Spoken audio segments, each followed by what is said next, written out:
Hello दोस्तों, स्वागत है आप सभी का हमारे YouTube channel Prabha online classes में। आज मैं आप सबके लिए लेकर के आई हूँ छत्तीसगढ़ के सभी टॉपिक से मोस्ट इम्पॉर्टेंट क्वेश्चंस जो आपके आने वाले सीजी व्यापम के एग्ज़ाम्स के लिए बहुत ही ज़्यादा महत्वपूर्ण होने वाला है। ठीक है, इसीलिए आपको वीडियो को लास्ट तक देखना है, क्योंकि हो सकता है इसमें से 2-4 प्रश्न आपके आने वाले एग्ज़ाम में फंस जाए। ठीक है, और एक बात और है, अगर आपने प्रीवियस ईयर क्वेश्चंस जो कि छत्तीसगढ़ पुलिस के या अमीन पटवारी के नहीं देखे हैं, या आपने एक्सपेक्टेड क्वेश्चंस भी नहीं देखा है, तो मैंने 1 से लेकर के 100 तक के क्वेश्चन सेट जैसे कि एग्ज़ाम में पूछा जाएगा वह वीडियो बना करके अपलोड कर दिया है। मैं आई बटन में आपको लिंक दे दूंगी या डिस्क्रिप्शन बॉक्स में चेक कर लेना, तो उस वीडियो को भी ज़रूर से वॉच करना, ताकि एग्ज़ाम से पहले आपको आइडिया मिल सके कि किस प्रकार से प्रश्न आते हैं। ठीक है, तो उस वीडियो को देखना,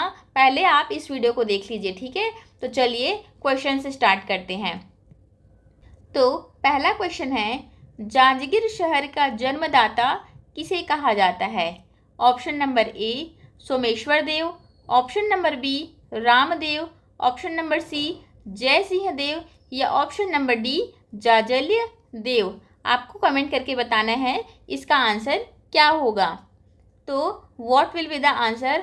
ऑप्शन नंबर डी जाजल्य देव प्रथम will be the correct answer. ठीक है, देखिए थर्ड क्वेश्चन है, निम्नलिखित में से कौन रघुजी तीती के शासन में छत्तीसगढ़ का जिलेदार नहीं था? आपको बताना है। Option number A Krishnarao Appa, option number B Govind Rao, option number C Keshav Govind, या ऑप्शन नंबर डी है इंटुक राव।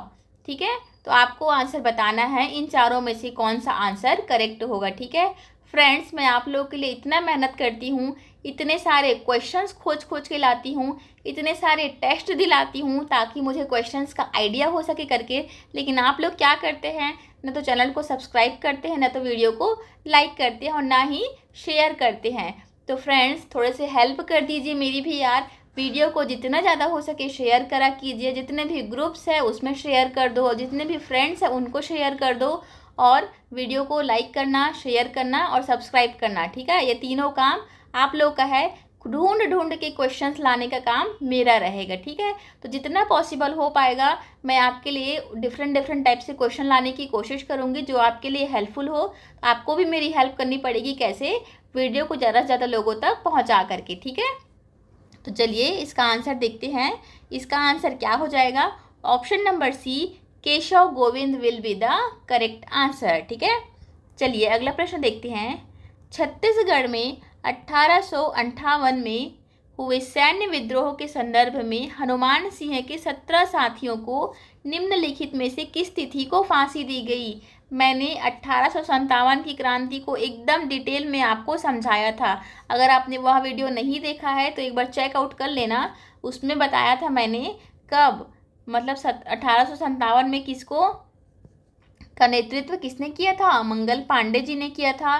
कब हुआ था, कब उनको फांसी दी गई, किस तिथि को प्लान था पहले, लेकिन कब उसको एग्जीक्यूट किया गया, सारा चीज़ मैंने डिटेल में बताया है। कौन सी इन्फेंट्री से थे, जैसे कि 34 इन्फेंट्री से थे मंगल पांडे जी, यह क्वेश्चन व्यापम में पूछा भी है, तो सारा चीज़ आपको उस वीडियो में मिल जाएगा। ठीक है, इस वीडियो में मैं नहीं बता रही क्योंकि रिपीट कंटेंट हो जाएगा फिर।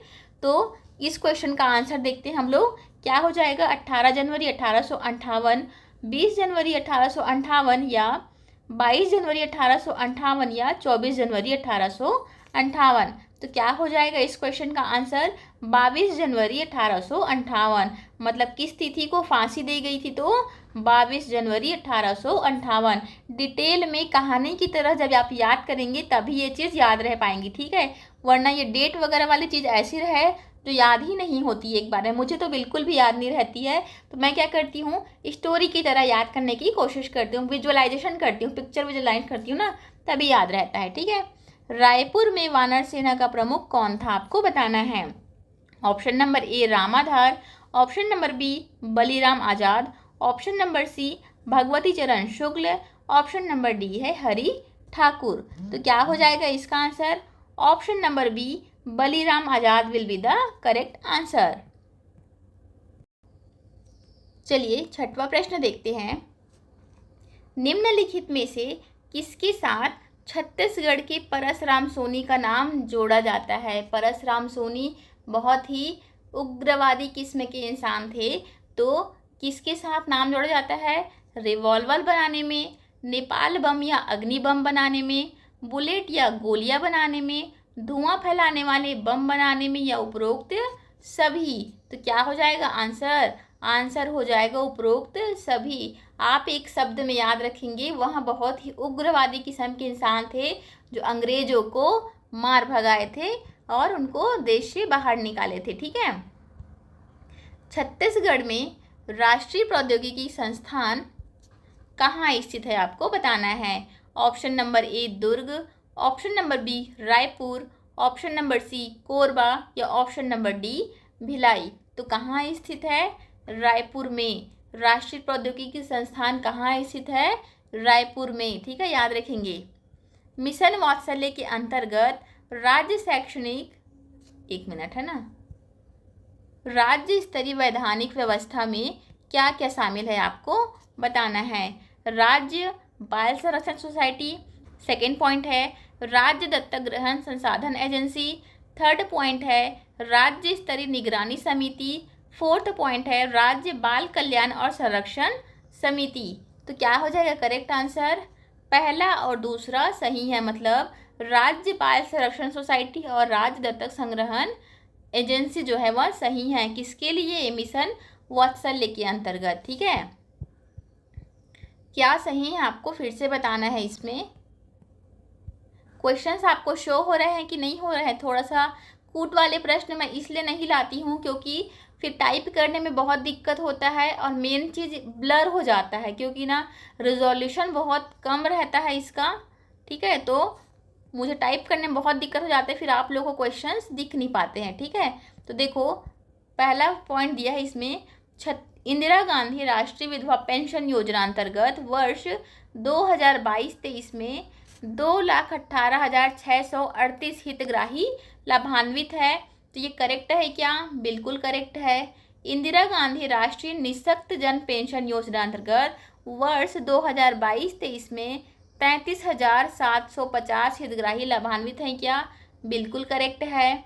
राष्ट्रीय परिवार सहायता योजना अंतर्गत वर्ष 2022-23 में 7,998 हितग्राही लाभान्वित है।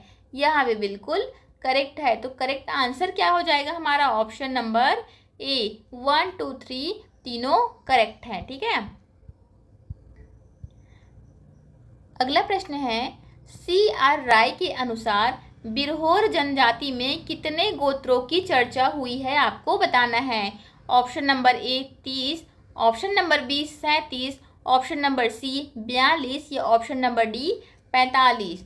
तो कितने जनजाति में कितने गोत्रों की चर्चा हुई है? तो 37 गोत्रों की चर्चा हुई है। किसमें? बिरहोर जनजाति में।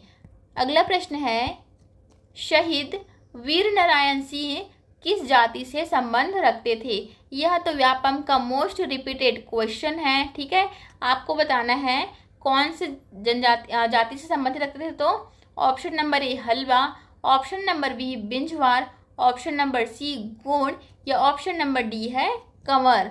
तो वीर नारायण सिंह जो है किस जाति से संबंध रखते थे? तो बिंझवार जाति से संबंधित रखते थे। ठीक है, कत्था बनाने के लिए किस पेड़ की लकड़ी का उपयोग होता है? आपको बताना है। ऑप्शन नंबर ए साल, ऑप्शन नंबर बी साजा, ऑप्शन नंबर सी खैर, या ऑप्शन नंबर डी है बबूल। यह शायद महिला पर्यवेक्षण 2024 में जो पेपर हुआ था ना, उसमें पूछा गया था, मुझे जहाँ तक याद आ रहा है। ठीक है, तो देखो किस लकड़ी का प्रयोग होता है? तो खैर नामक जो पेड़ होता है ना, उस लकड़ी का प्रयोग होता है। ठीक है, राज्य के, अगला प्रश्न है राज्य के लोक देवता ठाकुर देव जिसको बोलते हैं का निवास किस वृक्ष में माना जाता है? ठाकुर देव आपने जो गांव से होंगे वो जुड़े जानते होंगे इस चीज़ को, ठाकुर देव करके बोलते हैं। तो वह किस पेड़ में निवास करते हैं? आपको बताना है। पीपल के पेड़ में, बरगद के पेड़ में, इमली के पेड़ में, या सेमल के पेड़ में? तो किस पेड़ में निवास करते हैं? पीपल के पेड़ में ठाकुर देवता रहते हैं। ठीक है, अगला प्रश्न है जनजाति में पुष्कोलांग नृत्य कौन करते हैं? पुष्कोलांग नृत्य एक नृत्य का नाम है। यह कौन करते हैं आपको बताना है। ऑप्शन नंबर ए पुरुष, ऑप्शन नंबर बी स्त्रियां, ऑप्शन नंबर सी है पुरुष स्त्रियां दोनों, या बच्चे। तो कौन करते हैं पुष्कोलांग नृत्य को? पुरुष करते हैं, केवल और केवल पुरुष जाति के लोग करते हैं। ठीक है। घोटुल शब्दावली में कटकुल का अर्थ क्या है आपको बताना है। क्या चीज? कटकुल का अर्थ क्या है घोटुल शब्दावली में? बड़ी तीतर, खटिया, गाना या शहद की मक्खी। तो कटकुल का अर्थ क्या होता है? खटिया, जो सोने वाला होता है ना, चारपाई जिसको बोलते हैं हम लोग, उसी को कटकुल कहते हैं। ठीक है। देखो अगला प्रश्न है, प्रमोद साहू किस कला से संबंधित है आपको बताना है। ऑप्शन नंबर ए नृत्य, ऑप्शन नंबर बी चित्र, ऑप्शन नंबर सी गायन, या ऑप्शन नंबर डी है संगीत। तो किस कला से संबंधित है प्रमोद साहू जी? प्रमोद साहू जी है वह चित्रकार है और चित्र से संबंध रखते हैं। ठीक है। इस राज्य में मनाया जाने वाला त्योहार कमरछठ की कथा किस धार्मिक ग्रंथ से लिया गया है? कमरछठ का त्यौहार अभी अभी गया है, जस्ट 15-20 दिन पहले। तो कमरछठ क्या होता है? कमरछठ में माताएं अपने बच्चे के लिए उपवास रखती है, उनकी लंबी आयु के लिए। ठीक है। आप लोग की माताएं भी रहती होंगी आपके लिए उपवास। ठीक है। तो उसी को कमरछठ की बात हो रही है। तो किस कथा से संबंधित है, किस ग्रंथ से लिया गया है? रामायण, महाभारत, स्कंद पुराण या गरुड़ पुराण।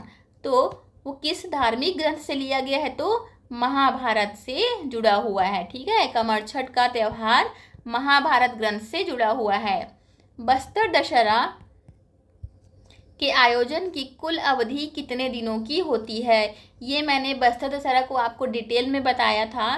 कितने दिनों से चलता है? तो 75 दिनों तक चलता है। और सब एक होता है पाठ यात्रा, इसी का एक त्यौहार रहता है, वो कितने दिन तक चलता है? तो 60 दिन तक चलता है। ध्यान देना, बस्तर दशहरा जो है वह 75 दिन चलता है, पाठ यात्रा जो है वह 60 दिन चलता है। और सबसे पहला कौन सा होता है इसमें त्यौहार? सबसे पहला होता है काछिन गादी। ठीक है, याद रखेंगे, मुझे यहाँ पे लिखते नहीं बन रहा है अच्छे से। काछिन गादी सबसे पहला इसका त्यौहार होता है। ठीक है। और क्या याद रख सकते हैं? हाँ, एक और पॉइंट ये याद रख सकते हैं कि इसमें जैसे बस्तर दशहरा में हम लोग क्या करते हैं? दशहरा में हम लोग रावण का वध करते हैं, लेकिन बस्तर दशहरा ऐसा त्यौहार है जिसमें रावण का वध नहीं होता। ये चीज़ भी आप याद रखेंगे। ठीक है। एक और पॉइंट है, 5th पॉइंट उसे बता रही हूँ। तो इसकी शुरुआत किसने की थी? इसकी शुरुआत की थी पुरुषोत्तम देव ने। किसने की थी? बस्तर दशहरा की शुरुआत की थी पुरुषोत्तम देव ने। ठीक है। तो देखो, एक क्वेश्चन के पीछे मैंने इतने सारे पॉइंट्स आपको बता दिए। ठीक है। तो इसके लिए एक लाइक और एक शेयर सब्सक्राइब तो बनता है। ठीक है। तो लाइक किए बिना और शेयर किए बिना मत जाना। ठीक है। तो चलो अगला प्रश्न देखते हैं। इस प्रश्न का आंसर क्या हो जाएगा? 75 दिन। ठीक है। चलो, बस्तर दशहरा के विभिन्न रस्म का क्रम सुमेलित कौन सा है आपको बताना है। ये देखो आ ही गया, जो मैं अभी बता रही थी आपको। तुम डायरेक्ट आंसर बता रही हूँ। इसका पहला क्या हो जाएगा? पहला हो जाएगा आंसर। मतलब सबसे पहला काछिन गादी होता है, उसके बाद जोगी बिठाई की रस्म होती है, उसके बाद मालवी पर घाव होता है, उसके बाद भीतर रैनी होता है। ठीक है। चलिए अगला प्रश्न है, पानी भीतर कांस के लोटा जनौला का उत्तर क्या होगा? इसमें आपको जनौला भी पूछा जाएगा ना। छत्तीसगढ़ से जितने भी रिलेटेड है, चाहे जनौला हो, मुहावरे, लोकोक्तियाँ हो या जीके हो, सारे प्रश्न आने की संभावना है। तो पानी भीतर कांस के लोटा जनौला का क्या अर्थ है आपको बताना है।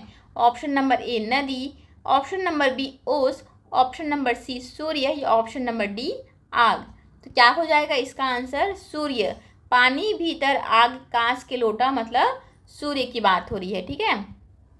अगला प्रश्न देखो, छत्तीसगढ़ मुहावरा अरई लगना, अरई लगना का क्या अर्थ होता है आपको बताना है। ऑप्शन नंबर ए नुकसान पहुंचना, बी है लज्जित करना, सी है हाथ धोकर पीछे पड़ जाना या गाली गलौज करना। तो अरई लगना मुहावरे का क्या अर्थ होता है? हाथ धोकर पीछे पड़ जाना। अरई लगना मतलब हाथ धोकर पीछे पड़ जाना। छत्तीसगढ़ की, देखो, छत्तीसगढ़ की दक्षिण सीमा निम्नलिखित में से किस राज्य से लगती है, आपको बताना है। Option number A Madhya Pradesh, B है आंध्र प्रदेश, सी है उत्तर प्रदेश, या डी है पश्चिम बंगाल। तो दक्षिण सीमा मतलब इधर नीचे साइड की बात हो रही है, किससे लगती है, ये लगती है आंध्र प्रदेश से। सबसे ज़्यादा सीमा मतलब सीमा किसके साथ शेयर करता है छत्तीसगढ़, तो उड़ीसा के साथ, ठीक है, उड़ीसा के साथ शेयर करता है सबसे ज़्यादा सीमा। ओके, ये चीज़ भी ध्यान रखेंगे आप। देखो, आपको सही जोड़ी मिलाना है, सुमेलित करना है। ऑप्शंस नहीं दिख रहे हैं क्या? चलो, बॉक्साइट कहाँ पाया जाता है, दक्कन ट्रैप में पाया जाता है, मतलब ए का थर्ड ये हो गया। आर्कियन कहाँ पाया जाता है, आर्कियन जो होता है वह नीस में पाया जाता है, ठीक है, बी से सेकंड हो गया। कडप्पा, कडप्पा कहाँ है, चूना पत्थर जो होता है वह कडप्पा की शैलों में पाया जाता है, ठीक है, ये हो गया। धारवाड़ जो है टीन, डी का 1। ऐसा ऑप्शन कहाँ पे है, ऑप्शन नंबर 1 पे है, ठीक है। देखो, मैं इसको कैसे याद करी हूँ, धारवाड़ मतलब धार वाली चीज़ों से हम लोग क्या कर सकते हैं, धार करते हैं, तो धार वाली चीज़ें कौन सी है, टीना है। तो धारवाड़ की चट्टानों पे क्या पाया जाता है, टीना पाया जाता है। ऐसा कुछ करके कुछ भी ट्रिक लगा के याद कर लो यार, आपको याद रखने से मतलब है, एग्ज़ाम में तो कोई पूछने वाला नहीं है कि आपने किस ट्रिक से याद रखा है करके। एग्ज़ाम में क्या है, एग्ज़ाम में सिर्फ आपके मार्क्स मैटर करेंगे, किस तरीके से याद किया है, या कोई पूछने वाला नहीं है, ठीक है। बस आपको एग्ज़ाम पास करना है, यह मान करके चलना है। जैसे भी आपको जो भी ट्रिक पीछे याद रहती है वैसी ट्रिक लगा करके याद करो, ठीक है। तो चलो, अगला प्रश्न है, राजिम स्थित त्रिवेणी संगम में कौन सी 3 नदियाँ मिलती है, आपको बताना है। त्रिवेणी संगम तो हम लोग बचपन से पढ़ते आ रहे हैं, तो इसका तो मैं ऑप्शन भी नहीं बताऊंगी क्योंकि ये वाला तो आपको पता ही होगा। क्या है, महानदी, पैरी और सोंढूर। महानदी, पैरी और सोंढूर राजिम की त्रिवेणी संगम में 3 नदियाँ मिलती है। कौन कौन सी, महानदी, पैरी और सोंढूर, ठीक है। रानी दरहा जलप्रपात किस जिला में है, आपको बताना है। एक होता है रानी दरहा, एक होता है रानी दहरा, ये यहाँ पे स्पेस रहता है, रानी दहरा, एक होता है रानी दाहा, ठीक है। तो ये तीनों अलग अलग जिले में स्थित छत्तीसगढ़ के। ये दोनों, बाकी दोनों कहाँ पे स्थित है मुझे कमेंट करके बताना। फिलहाल इस क्वेश्चन का आंसर मैं आपको बता रही हूँ। रानी दहरा जलप्रपात कहाँ स्थित है, तो कवर्धा में, ठीक है। कहाँ स्थित है, रानी दहरा कवर्धा में है, ओके। बाकी दोनों का आंसर आप कमेंट करेंगे। सिरपुर का लक्ष्मण मंदिर के निर्माण में मुख्यतः निम्नलिखित में से किसका उपयोग किया गया है, आपको बताना है। Option number A cement, option number B लकड़ी, ऑप्शन नंबर सी मिट्टी, या ऑप्शन नंबर डी है ईंट। तो आंसर क्या हो जाएगा, ईंट। और ईंट में भी कौन सी ईंट है, लाल कलर की ईंट का इस्तेमाल हुआ है, ठीक है, लाल कलर की ईंटों का इस्तेमाल हुआ है लक्ष्मण मंदिर के निर्माण में। चलिए अगला प्रश्न देखते हैं। छत्तीसगढ़ी भाषा का सबसे पुराना शिलालेख कहाँ स्थित है, आपको बताना है। ऑप्शन नंबर ए है दंतेश्वरी माता दंतेवाड़ा, महामाया मंदिर रतनपुर, बमलेश्वरी मंदिर डोंगरगढ़, चंद्रहासनी मंदिर चंद्रपुर। तो क्या हो जाएगा, छत्तीसगढ़ी भाषा का सबसे पुराना शिलालेख कहाँ पे है, तो दंतेश्वरी मंदिर दंतेवाड़ा में स्थित है, ठीक है। दंतेवाड़ा कोई गए हो क्या, मैं तो गई हूँ, बहुत ही अच्छी जगह है। जगदलपुर बहुत ही अच्छी जगह है, घूमने में बहुत मज़ा आ गया था, ठीक है। आप लोग गए हो कि नहीं कमेंट करके बताना, और नहीं गए हो अगला ट्रिप यार जगदलपुर बस्तर का ही प्लान करना, बहुत ही सुंदर जगह है, ठीक है। तो चलो अगला प्रश्न देखते हैं। छत्तीसगढ़ राज्य में शहरी क्षेत्रों में गरीबी उन्मूलन की योजना किस अभिकरण के द्वारा संचालित की जाती है, तो ऑप्शन नंबर ए है नगरीय प्रशासन एवं विकास विभाग, राज्य शहरी विकास अभिकरण, ऑप्शन नंबर सी है जिला शहरी विकास अभिकरण, या शहरी विकास अभिकरण। देखो चारों ऑप्शन में हल्का हल्का नाम का फर्क है बस, है ना। तो इसका आंसर क्या हो जाएगा, राज्य शहरी विकास अभिकरण, ठीक है। Option number B will be the correct answer. देखो अगला प्रश्न है, किस वित्त आयोग द्वारा पहली बार देश में स्थानीय निकायों को अधिक संसाधन जुटाने के अधिकारों की स्थिति संस्तुति की गई थी? ऑप्शन नंबर ए छठवां वित्त आयोग, बी है 11वां वित्त आयोग, सी है 12वां वित्त आयोग या डी है 13वां वित्त आयोग। तो क्या हो जाएगा इसका करेक्ट आंसर? ऑप्शन नंबर ए छठवां वित्त आयोग will be the correct answer. चलिए अगला प्रश्न देखते हैं। सपरिषद महापौर यानी मेयर इन काउंसिल प्रारूप के शासन का क्या अर्थ है, आपको बताना है। तो डायरेक्टली मैं आपको आंसर बता रही हूँ, नगर पालिका स्तर पर मंत्रिमंडलीय प्रारूप का शासन।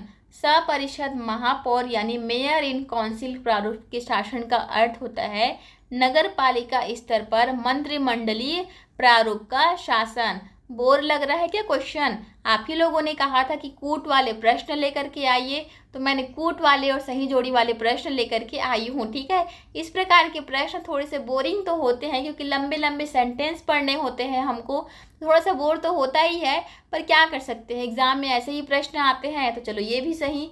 बाकी आपको इजी प्रश्न देखना है, इजी नहीं कह सकते, जो सिंपल लैंग्वेज में होते हैं मैंने सिंपल लैंग्वेज में भी करा रखा है। ये थोड़े से कूट वाले प्रश्न हैं, इसीलिए थोड़े से बोरिंग हो गए हैं। ठीक है, तो चलो अगला प्रश्न देख लो। 50 क्वेश्चन है, फटाफट करते हैं, 5 मिनट का और समय है मुश्किल से, फिर आप लोग फ्री हो जाएंगे। ठीक है, तो सही क्या है इसमें से आपको बताना है। ऑप्शन नंबर ए है राज्यपाल की नियुक्ति राष्ट्रपति अपने हस्ताक्षर से करता है क्या, या राज्यपाल की नियुक्ति राष्ट्रपति अपने हस्ताक्षर और मुद्रा सहित करता है क्या, या राज्यपाल की नियुक्ति राष्ट्रपति अपने हस्ताक्षर मुद्रा सहित अधिपत्र द्वारा करता है क्या, या राज्यपाल की नियुक्ति राष्ट्रपति अपने हस्ताक्षर मुद्रा सहित अधिसूचना द्वारा करता है। तो इसका आंसर क्या हो जाएगा?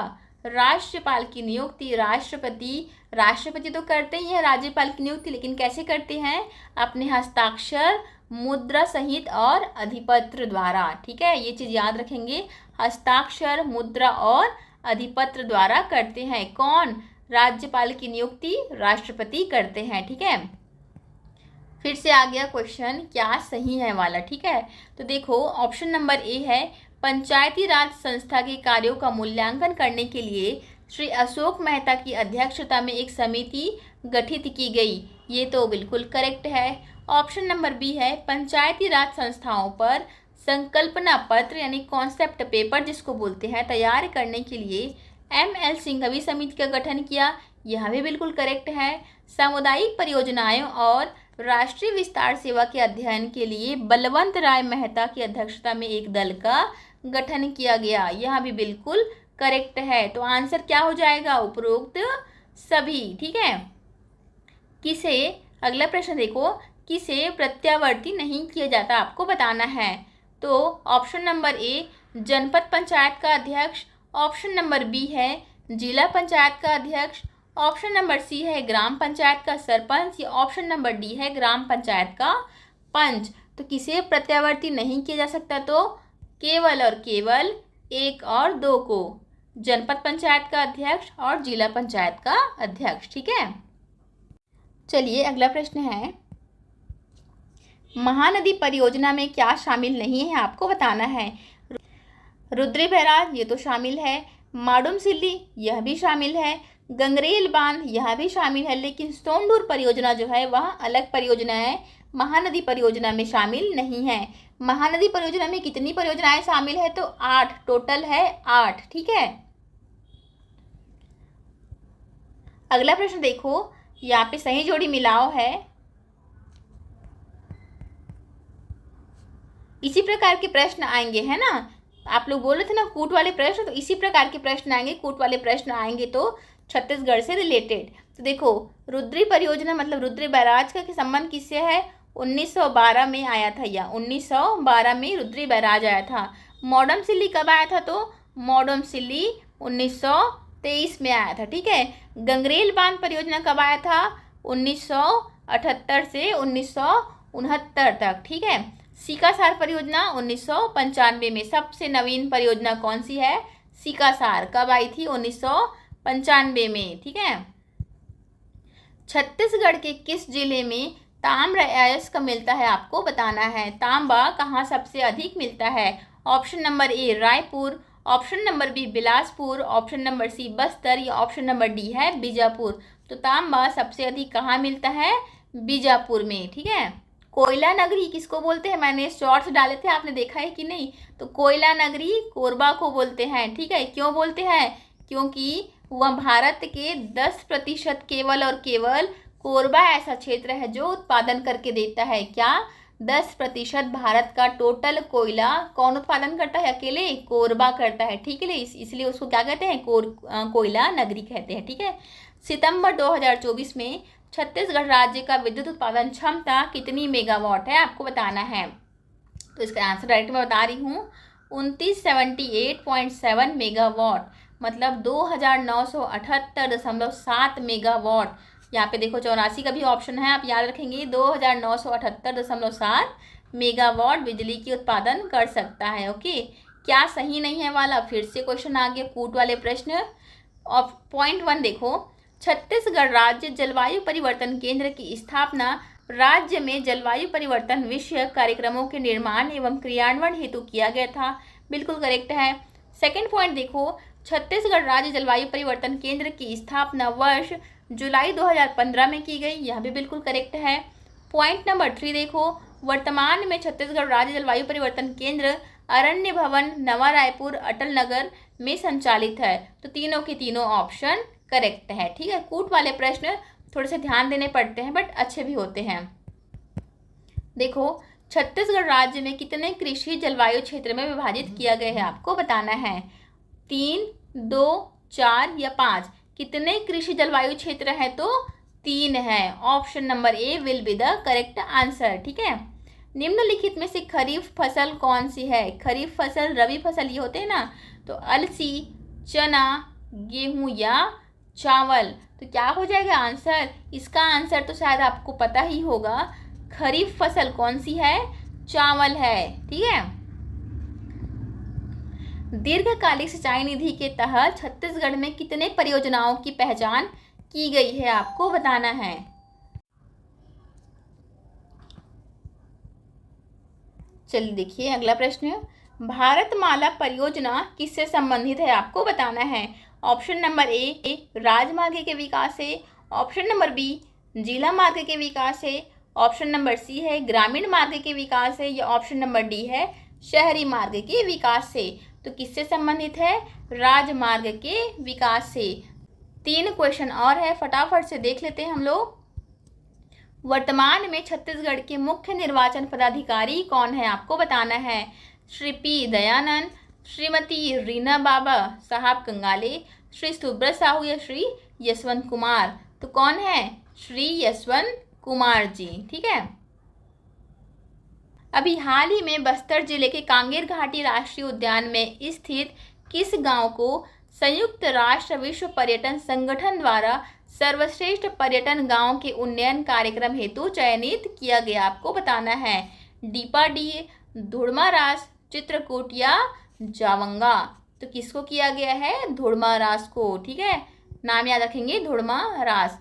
लास्ट क्वेश्चन है, किस राज्य के खाद्य मंत्री कृष्णचंद्र पात्रा के नेतृत्व में अध्ययन दल ने छत्तीसगढ़ में धान खरीदी व्यवस्था और पीडीएम सिस्टम का अवलोकन किया है? किसने?